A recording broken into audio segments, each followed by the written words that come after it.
नमस्कार। एक प्रश्न है, एक सवाल अक्सर लोग पूछते हैं कि आध्यात्म क्या है।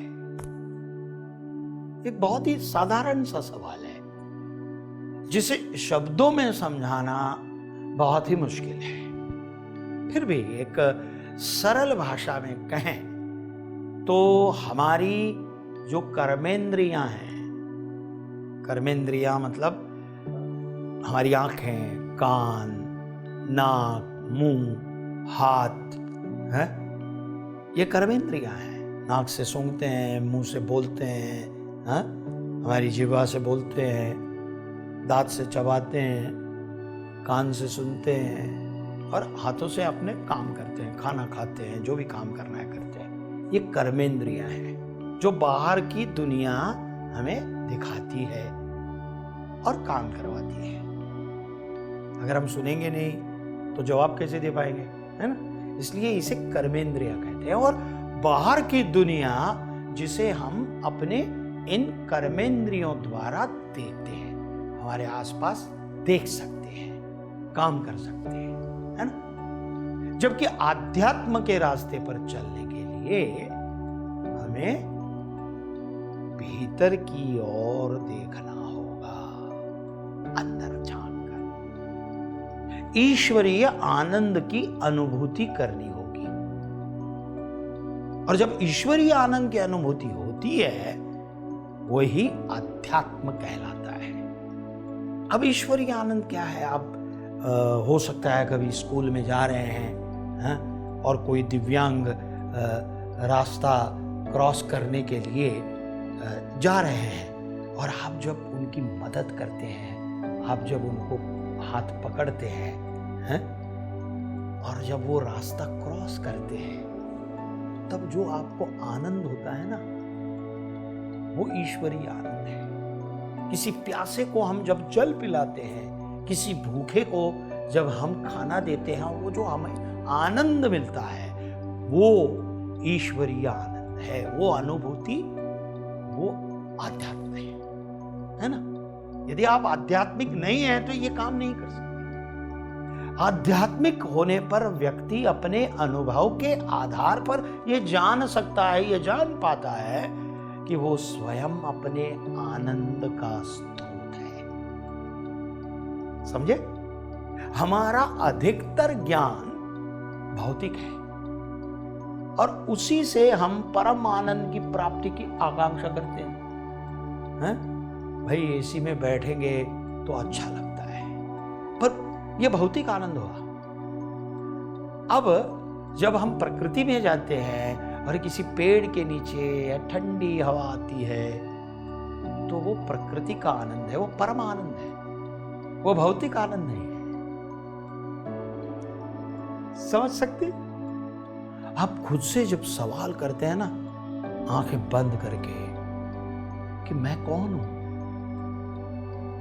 आपका नाम तो आपके माताजी ने, पिताजी ने या फूफी ने दिया है, पर आप अंदर जब झांक के देखते हैं कि मैं कौन हूं, इस मैं को पहचानने के लिए ज्ञान प्राप्त करना आध्यात्म की ओर चलने का पहला कदम है। अब कुछ लोग धर्म के रास्ते पर चलते हैं, धर्म की बातों का अनुसरण करते हैं और विश्वास में ये जीते हैं कि वो बहुत ही आध्यात्मिक हुए हैं। लेकिन ऐसा नहीं है। धर्म जो है वो हमें अच्छे और बुरे के बीच के अंतर की पहचान करने की समझ देता है और हमें बुरे कर्मों को छोड़कर अच्छे कर्मों को अपनाने को कहता है। वो धर्म है। जबकि आध्यात्मिकता में कुछ भी छोड़ने और अपनाने की कोई आवश्यकता नहीं है। अध्यात्म में जन्म, जीवन और मृत्यु एक प्राकृतिक क्रिया है जो ब्रह्मांड के लिए एक नियति है जिसको घटित होना ही है। मतलब किसी का भी जन्म होना, किसी का जीवन में संपन्न होना, बहुत संपत्तिवान होना और कोई मध्यम वर्गीय होना, किसी की मृत्यु होना, ये नियति है, ये अटल है। तो ब्रह्मांड के लिए वो एक नियति है जो घटित होती है। हम अपना पूरा जीवन वस्तुओं को इकट्ठा करने में लगा देते हैं, है ना।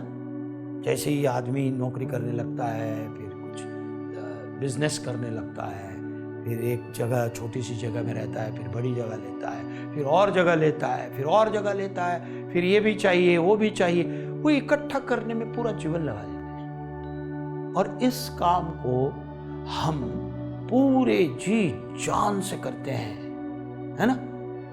देखिए, हम हमारे आसपास जब देखते हैं, जबकि जब हम इस दुनिया से चले जाते हैं, कितना भी धनवान व्यक्ति हो, कितना भी अब्जोपति हो, करोड़ोंपति हो, सब कुछ है उसके पास, लेकिन जब मृत्यु हो जाती है तो अपने साथ वो व्यक्ति कुछ भी नहीं ले जा सकता। एक उदाहरण के तौर पर, आदमी अगर जिंदा है और उसको 1 करोड़ रुपया बैग में डाल के दे दो, बंडल दे दो सारे, तुरंत ले लेगा। कुछ सोने की लगड़ी दे दो, ले लेगा, क्योंकि उसके मन में वो है जमा करने की वृत्ति। लेकिन एक व्यक्ति जब मर जाता है, उसके आगे करोड़ों रुपया रखो, सोने के 50 बिस्किट रख दो, हिलेगा भी नहीं, देखेगा तक नहीं। क्यों? क्योंकि समाप्त है, चेतना जा चुकी है, आत्मा उड़ चुकी है, वो शरीर है सिर्फ। इसलिए मनुष्य जाते वक्त दुनिया छोड़ने के बाद कुछ भी नहीं ले जा पाता। देखिए, जन्म में आना और जीवन से चले जाना ये हमारी मर्जी से नहीं हो रहा है, और ना ही हम आने जाने का समय जानते हैं। कोई जानता है कि मैं कब जाने वाला हूं? कोई जानता है कि किसका जन्म कब होगा? फिर ये कौन है जिसने ये सारी की सारी व्यवस्था बनाई है? उसको जानना अध्यात्म है। इसको जाने बिना इंसान का जीवन अधूरा है, महत्वहीन है। अध्यात्म ही वो दीपक है, वो प्रकाश है, वो ज्योति है जो इंसान के जीवन को अज्ञान के अंधेरे से निकालकर ज्ञान के प्रकाश की तरफ लेकर जा सकता है। असतो मा सद्गमय, तमसो मा ज्योतिर्गमय, मृत्योर्माम अमृतम गमय। अंधकार से प्रकाश की ओर ले जा, अज्ञान से हमें प्रकाश की ओर ले जा, ज्ञान की ओर ले जा, और महामृत्यु में से अमृत की ओर लेके जा। ये ले जाने का काम अध्यात्म करता है। तुम्हें कोई पढ़ा नहीं सकता, कोई आध्यात्मिक नहीं बना सकता। तुम्हें सब कुछ खुद अंदर से सीखना है, और आत्मा से बेहतर और कोई शिक्षक नहीं।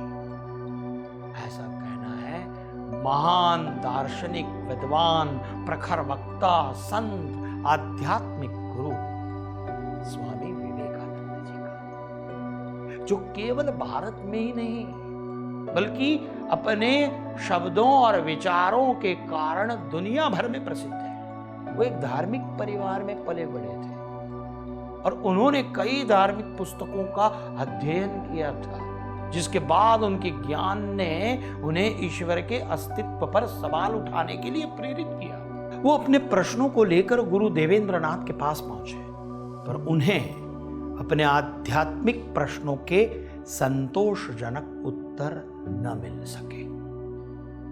विवेकानंद जी के मन में कई प्रश्न चल रहे थे, और अपने आध्यात्मिक संकट के दौरान उन्होंने पहली बार स्कॉटिश चर्च कॉलेज के प्रिंसिपल विलियम हेस्टी से श्री रामकृष्ण परमहंस जी के बारे में सुना।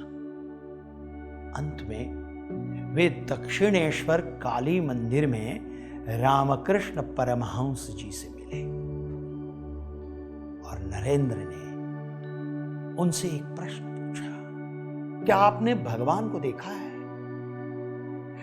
जिसके बारे में उन्होंने कई आध्यात्मिक गुरुओं से पूछा था, लेकिन संतुष्टि नहीं मिली थी।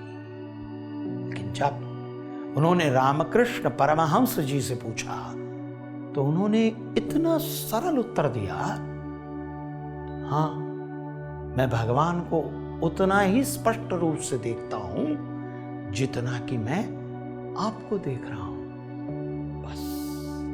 इसके बाद विवेकानंद दक्षिणेश्वर जाने लगे, जहां उन्हें उनके मन में उठ रहे सवालों के कई जवाब मिले।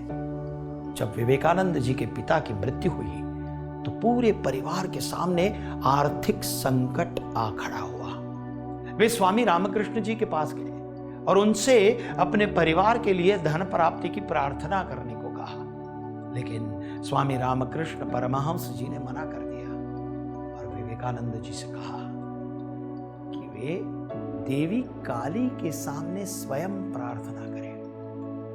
नरेंद्र अपने परिवार के लिए काली मां से धन दौलत मांगने गए थे, पर मांगते वक्त बार बार उनके मुंह से ज्ञान दो, वैराग्य दो, यही शब्द निकल रहे थे। विवेकानंद स्वयं आश्चर्य में थे कि ऐसा क्यों हो रहा है।